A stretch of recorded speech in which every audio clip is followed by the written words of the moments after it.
បាទគ្រូជំរាបសួរពុកម៉ែបងប្អូនបាទសម្រាប់ពុកម៉ែបងប្អូនដែលមានបញ្ហាទឹកមានក្លិនជាប្រភេទក្លិនដីក្លិនខ្ល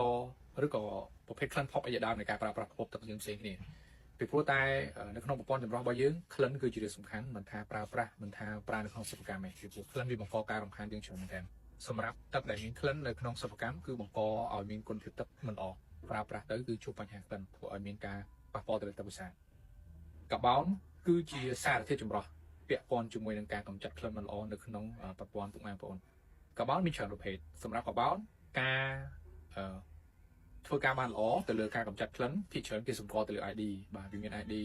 600 700 900ឬក៏1000ជាងឡើង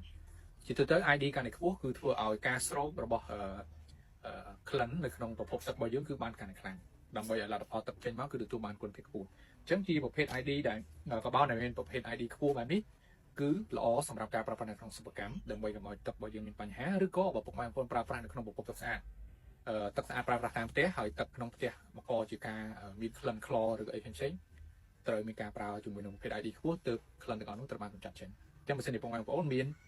បញ្ហាតាក់ទងជាមួយនឹងទឹកដែលមានក្លិនមិនថាក្លិនខ្លក្លិនដីក្លិនផុកអីជាដើមបងប្អូនអាចជ្រើសរើសជាប្រភេទកាបូនដែលមាន ID ខ្ពស់ការស្រោបទៅលើកម្ចាត់ក្លិនគឺមានសមត្ថភាពខ្ពស់